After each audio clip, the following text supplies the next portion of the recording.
This is Treecast, the place to catch up on what trees are new and rare on the Canadian prairies, exciting fall colors, Japanese cherry lookalikes, and neighbor-envying evergreens are just some of the topics we cover. Get comfortable and curious as we open your eyes to something new each and every episode. Welcome to Treecast. This is Nate and David. This is episode number 2. We are going to discuss an exotic plant that not many people know about. This is a desert tropical, I like to call it. You'll find these plants in Las Vegas. Whenever you fly into the airport, they are just dotting the landscape everywhere there. Ironically, one of these plants is actually native to southern Alberta in the, quote, desert area of Alberta. The two plants we're dealing with today are the Yucca Glauca and the Yucca Filamentosa. And these plants are a set it and forget it plant. David, good to see you today. What do you want to start with today with the Yuccas?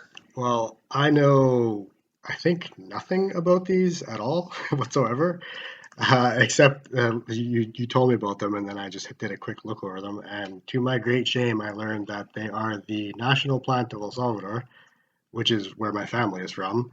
So I learned what the national plant or national flower, not the plant, but yeah, I learned that. And that's kind of funny. But they look awesome, and I'm excited to learn about them.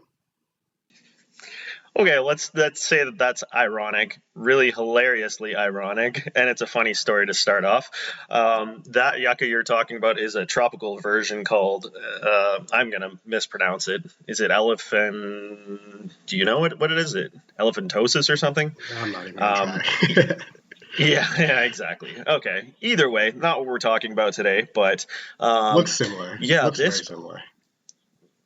Yeah, and yuccas in general have a very similar look throughout them. They're very spiky. Some of them have skinnier leaves, and some of them have thicker leaves and look more like a palm tree.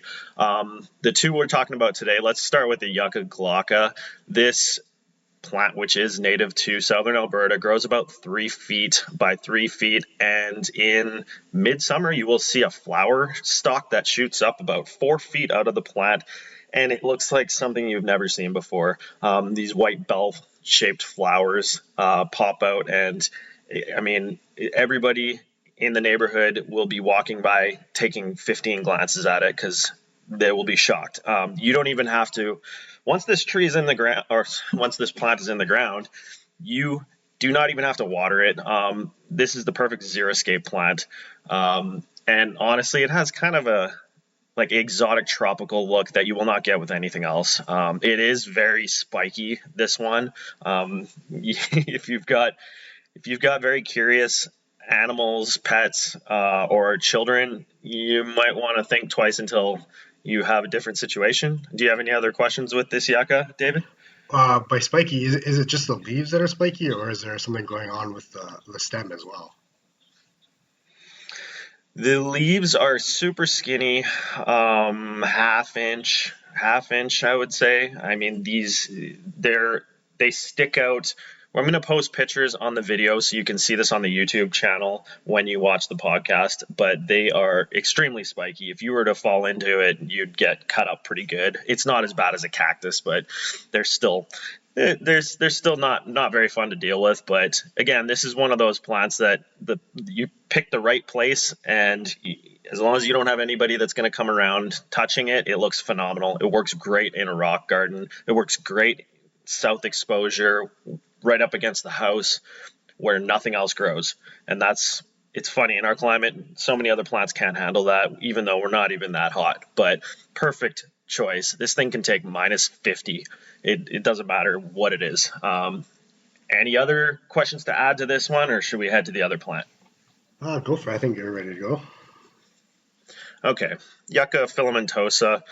This one is native to eastern United States, and it can take a bit more precipitation, but again, you do not have to water it much. It's very drought tolerant. I think it looks more like a palm tree, to be honest. It has the thicker leaves. It's not as spiky, so it's a lot less dangerous, I would say. It grows a bit bigger, can grow up to 3.5 to 4 feet, and a huge flower stalk that shoots about 6 feet. We will discuss some experiences that I've had with both of these plants in St. Paul. But as far as this Yucca Filamentosa goes, it's a tiny bit less hardy than the Yucca Glauca. But again, I mean, this plant took minus 45 in St. Paul with no snow cover. It had a little bit of burnt edges to it. And I guess I didn't mention these both will keep green throughout the whole winter. But what happens is their leaves shrivel up and it looks like they are dying, but they don't. They pop back out in the spring when it gets warm again and they look completely fine.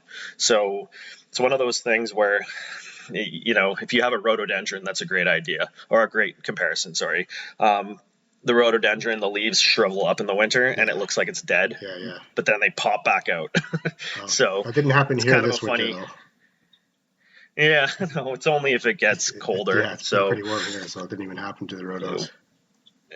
ironic side story, we actually, the grandparents have 2 rhododendrons down the street, about 4 feet tall, have taken, I mean, I don't know how many minus 40s. It's one plant that should not be growing out here. So again, it's funny what you can find that you don't expect. Mm-hmm. But as far as these yuccas go, one of the experiences that I had with the Yucca Filamentosa is that the first year I put it in for a client landscaping, did perfect, had no burnt edges, snow cover, completely flawless, and it doubled in size the next year. And then we had that no snow cover the next winter and burnt edges, but it produces new leaves again and flowers after minus 45. And that's the less hardy one. As far as the Yucca Glauca goes, honest, you can't kill this thing. The other thing these plants will do is they'll shoot out little pups. So they'll grow extra ones around them and they'll make a whole colony of them. So you can pull those out and keep just the single plant, or you can transplant them and give them to somebody or move them into a different spot in your garden. So you have unlimited yuccas essentially. These plants look super cool when you have a whole garden of them just mixed in rock. They like to sit in high areas as well where the water doesn't collect. But as far as, I think that's all I've got with these ones. I'm going to, like I said, post pictures onto that video of everything that I can show with what we've discussed. And you can see the flower stalks, you can see the leaves. And I highly recommend this plant for anybody that does not have a green thumb. This plant is extremely hard to kill, both of these yuccas, but the Yucca Glauca especially. So if you want an exotic twist to your garden and you don't want to have to, you know, constantly look after and worry about the droughts and worry about what could happen, and you don't have to prune them, you don't have to do literally anything, just set it and forget it. Perfect plant for that. And all your neighbors will be shocked when they see it, because it does look like, especially the filamentosa, does look like a little palm tree. So super cool plants. And these are the 2 yuccas that we talked about today. Is there any other questions that you might have, David, that we can tackle today? If you could answer quickly, for a more temperate climate, for me, for example, probably go with the filamentosa, but then for soil conditions, would you want to just put it in like a rocky sand kind of medium, or what would you want to do there? You need to have it in whatever drains the best, does not collect water. That is the only thing that will kill these 2 plants is A lot of water. sitting water. Sitting water. It's not even like the rain specifically, it's sitting water. Sitting water, So okay.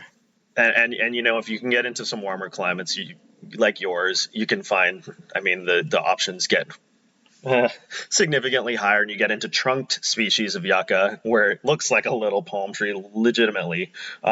That is actually a pet project of mine that I'm attempting to get going, to get some trunked yuccas going in Alberta.